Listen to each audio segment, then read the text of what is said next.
লাভ ছাড়া ক্ষতি নেই, দিদি ছাড়া গতি নেই। অভিনেত্রী সায়নী ঘোষের এমন স্লোগানে সাড়া দিল না পশ্চিমবঙ্গের বেশিরভাগ ভোটার। বরং খেলা হবে বলে হুমকি দেয়া মমতা বন্দ্যোপাধ্যায়ের খেলা শেষ হয়ে গেল। আনন্দবাজারের হেডলাইন হয়ে গেল দুর্গের পতন। গেরুয়া ঝড়ে তাই প্রথমবারের মতো বাংলায় ফুটেছে বলটি। বিজেপি মসনদে বসার জন্য যে 147 আসন দরকার তা ঝড়ের প্রথম ঝাপটায় নিশ্চিত করে ফেলেছে মোদী আর অমিত শাহের বাহিনী। এখন অপেক্ষা শুধু আনুষ্ঠানিক ঘোষণার। সারা ভারত জুড়ে চলছে দিদির এমন বিদায় নিয়ে চুলচেরা বিশ্লেষণ। কেউ কেউ বলছেন 5 দিদিকে বেঙ্গল প্রেসিডেন্সি থেকে বাড়ি পাঠিয়ে দিয়েছে, খান খান হয়ে গেছে দিদির সাম্রাজ্য। আবার জল্পনা কল্পনা শুরু হয়েছে কে হচ্ছেন পশ্চিমবঙ্গের নতুন মুখ্যমন্ত্রী। গঙ্গার পাড় থেকে বঙ্গের নির্বাচন নিয়ে আলোচনার ঝড় সীমান্ত পেরিয়ে পদ্মা এবং মেঘনা পারে মানে ঢাকায়ও বেশ জমে উঠেছে।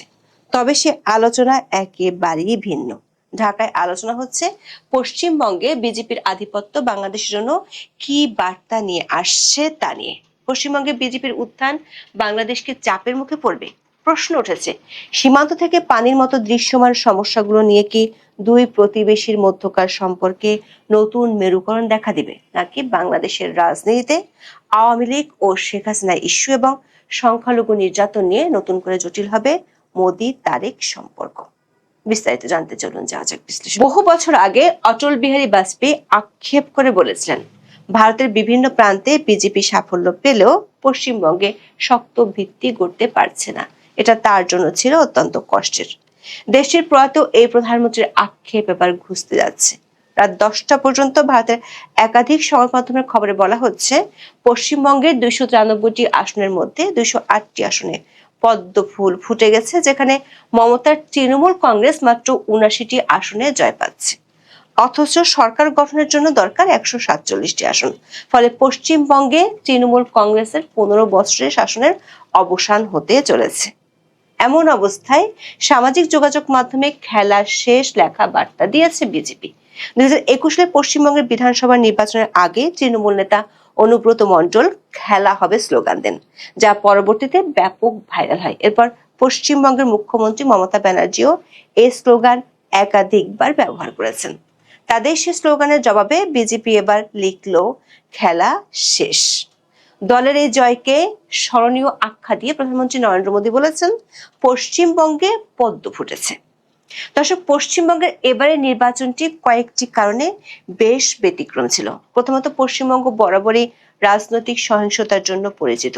বিশেষ করে নির্বাচনী সহিংসতা ওই রাজ্যের এমন একটি বাস্তবতা যা সব দলের শাসনামলে কম বেশি বজায় থেকেছে। সেই জায়গায় রাজ্যে এবারের ভোট হয়েছে একেবারে শান্তিপূর্ণ পরিবেশে। 2 দফার ভোট গ্রহণে গোটা রাজ্যে একটিও সহিংসতাজনিত মৃত্যুর ঘটনা ঘটেনি। বিক্ষিপ্ত কিছু সংঘাত ছাড়া খুব বড় কোনো গন্ডগোলের খবর নেই। এটি পশ্চিমবঙ্গের নির্বাচনের সবচেয়ে ব্যতিক্রমী ঘটনা। ভোট পড়ার হারও ছিল একটি অনন্য রেকর্ড। পশ্চিমবঙ্গে এবার নির্বাচনের 2 দফা মিলে ভোট পড়েছে 92.47%। দেশটির স্বাধীনতার পর থেকে রাজ্যে কোনোদিন কোনো নির্বাচনে এত বেশি হারে ভোট পড়েনি। ভোটগুলোর জরিপগুলো আগেই বিজেপিকে এগিয়ে রেখেছিল। মমতা অবশ্য এক্সিট পোলগুলোকে উড়িয়ে দিয়ে দাবি করেছিলেন তৃণমূল 220টিরও বেশি আসন জিতবে। তবে এবার বুথ ফেরত জরিপের সংখ্যাগুলোই সঠিক প্রমাণিত হয়েছে। বাংলায় গেরুয়া ঝড়ে পদ্ম ফুটেছে। এতটাই ফুটেছে, আনন্দবাজারের তৈরি করা ম্যাপে গেরুয়া রঙের ছড়াছড়ি, সবুজের দেখা মেলা ভার হয়ে গেছে। পদ্ম ফুলের এমন জোয়ার নিয়ে ব্যাপক বিশ্লেষণও চলছে। আমাদের বিশ্লেষণ হলো মমতার এতদিনের শক্তি ছিল 3 মা, মাটি, মানুষ। এই 3 মকে টেক্কা দিতে গেরুয়া দল এবার হাজির করেছিল নতুন 5 এগুলো হলো মুসলিম মহিলা অভিবাসী বা মাইগ্রেন্ট, মতুয়া সম্প্রদায় এবং বিজেপির শক্তিশালী নির্বাচনী যন্ত্র বা মেশিনারি। দীর্ঘদিন ধরে নারী ভোটাররা তৃণমূলের সাফল্যের অন্যতম ভিত্তি ছিল। ভাগ্যশ্রী থেকে কন্যাশ্রী, নারীদের জন্য গত 1 দশকে মমতা এমন বহু কল্যাণমূলক প্রকল্প চালু করেছিলেন। কিন্তু আরজি কর মেডিকেল কলেজের ধর্ষণ ও খুনের ঘটনা বড় ইস্যু হয়ে ওঠে, যেখানে নারী সুরক্ষা নিয়ে তৃণমূলকে নিশানা করে বিজেপি।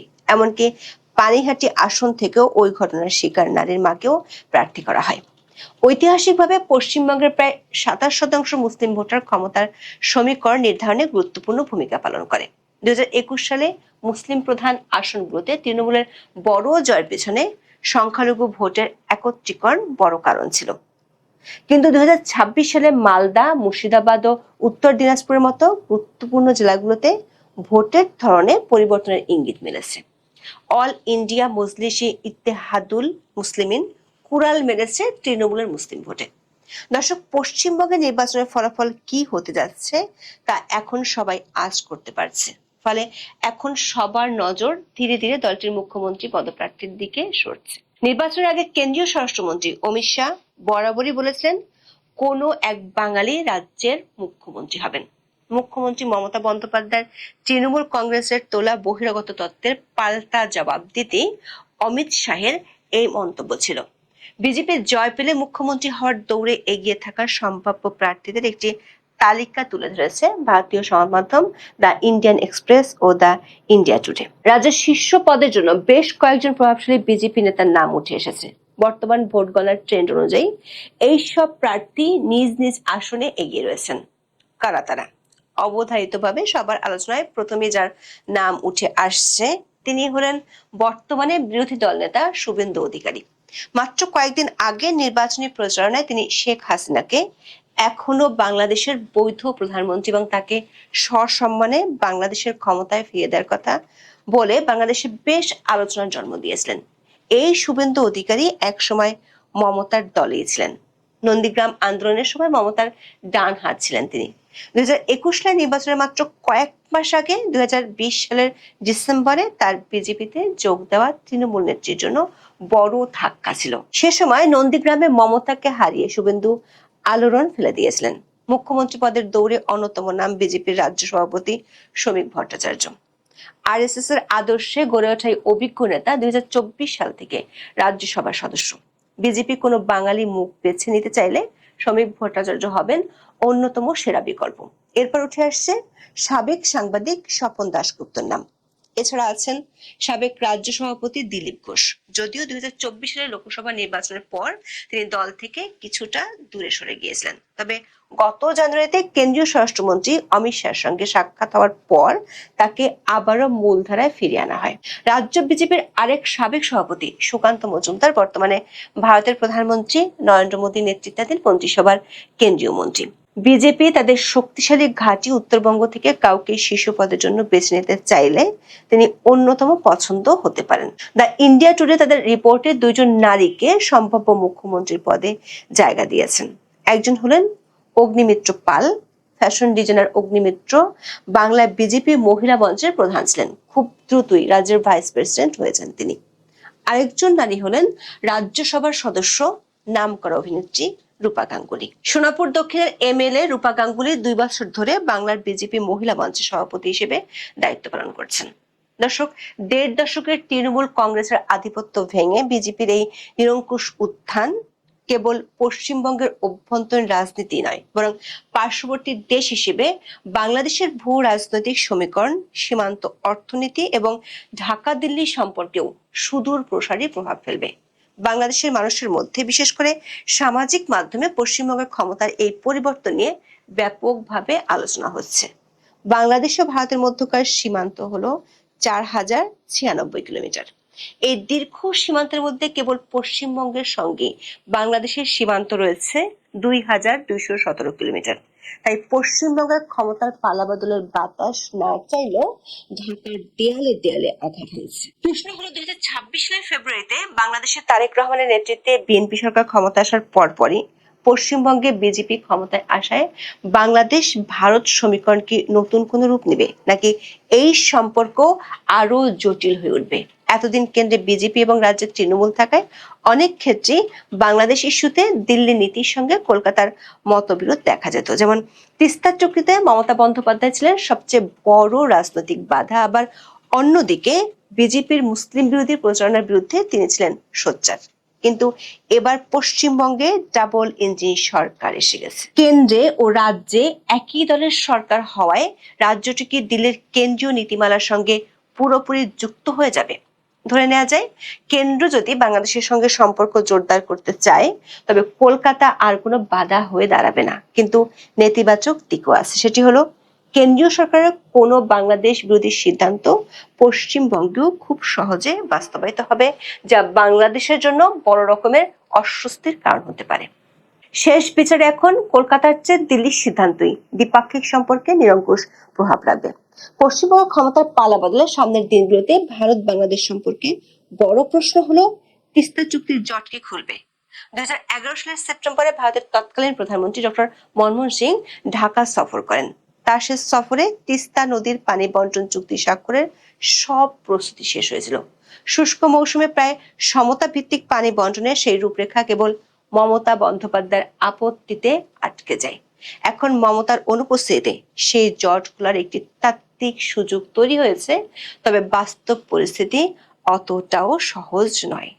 পশ্চিমবঙ্গের উত্তরাংশে মানে দার্জিলিং, জলপাইগুড়ি, কোচবিহার যেখানে দিয়ে তিস্তা প্রবাহিত সেখানে বিজেপি এবার ব্যাপক জনসমর্থন পেয়েছে। ফলে চুক্তি করার আগে বিজেপিকে অবশ্যই ওই অঞ্চলের ভোটারদের স্বার্থের কথা ভাবতে হবে। আবার এই বছরে শেষ হচ্ছে গঙ্গা পানি বন্টন চুক্তির মেয়াদ। এটি নবায়নও এখন একটি প্রধান ইস্যু হিসেবে দেখা দিবে, যেখানে রাজ্য বিজেপির ভূমিকা হবে নির্ণায়ক। পুরো বিষয়টি এখন নির্ভর করবে দিল্লির ভূ রাজনৈতিক সদিচ্ছা এবং বাংলাদেশের দর কষাকষির সক্ষমতার উপর।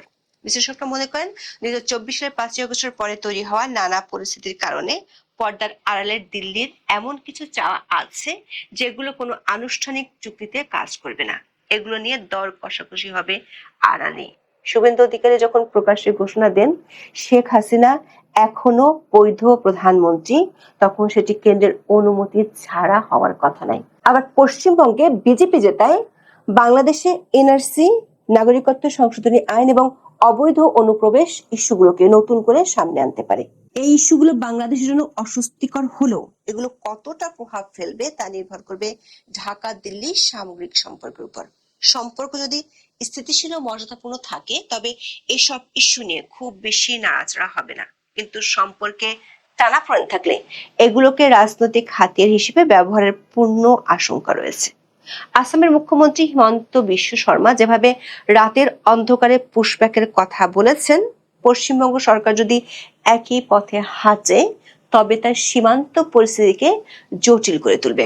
বাংলাদেশের হিন্দু সংখ্যালঘুদের উপর নির্যাতনের বিষয়টি দুদেশের জন্য স্পর্শকাতর একটি বিষয়। এখন বঙ্গরাজ্যে ক্ষমতায় থাকায় বিজেপি কেন্দ্রীয় সরকারের উপর বাংলাদেশের উপর কঠোর হওয়ার জন্য চাপ প্রয়োগ করবে, যা তারেক রহমানের সরকারের জন্য এক বিশাল অস্বস্তির কারণ হয়ে দাঁড়াবে।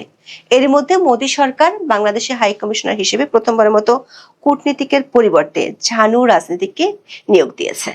নতুন হাই কমিশনার হিসেবে নিয়োগ পাওয়া দীনেশ ত্রিবেদী আবার পশ্চিমবঙ্গের রাজনীতিতে এক সুপরিচিত মুখ। তিনি তৃণমূল কংগ্রেসের প্রাক্তন কেন্দ্রীয় মন্ত্রী ছিলেন এবং বর্তমানে বিজেপির একজন গুরুত্বপূর্ণ নেতা। ফলে কেন্দ্র থেকে ঢাকা, মাঝখানে সীমান্ত, সবখানে এখন বিজেপির একক প্রাধান্য, যেটি সরাসরি মোদির ভাষায় এক হয়ে কথা বলবে। ফলে দৃশ্যমান সীমান্ত কিংবা পানি অথবা বাণিজ্য সমস্যা থেকে শুরু করে পর্দার আড়ালের আওয়ামী লীগ কিংবা শেখ হাসিনা ইস্যু নিয়ে দিল্লি এখন ত্রিমুখী চাপ তৈরি করতে পারবে ঢাকার উপর। দর্শক, আমাদের বিশ্লেষণ হলো পশ্চিমবঙ্গে 2026 সালের এই নির্বাচনের ফলাফল কেবল একটি দল থেকে অন্য দলের কাছে ক্ষমতা হস্তান্তর নয়, বরং এটি একটি আদর্শিক পরিবর্তনের সংকেত। এই পরিবর্তনের ঢেউ গঙ্গা পেরিয়ে বাংলাদেশের পদ্মা ও মেঘনা পাড়েও লাগবে। পশ্চিমবঙ্গের এই পদ্ম বিপ্লব শেষ পর্যন্ত দুই দেশের বন্ধুত্বকে আরো সংহত করবে নাকি বিচ্ছেদের নতুন দেওয়াল তুলবে, তার উত্তর দিবে ভবিষ্যৎ। তবে আজকের এই পরিবর্তনের দিনে একটি কথা স্পষ্ট, পূর্ব ভারতের রাজনীতি আর আগের মতো থাকবে না। এখন এ পর্যন্ত। সবাই ভালো থাকুন, সুস্থ থাকুন, নিরাপদে থাকুন। দেখা হবে।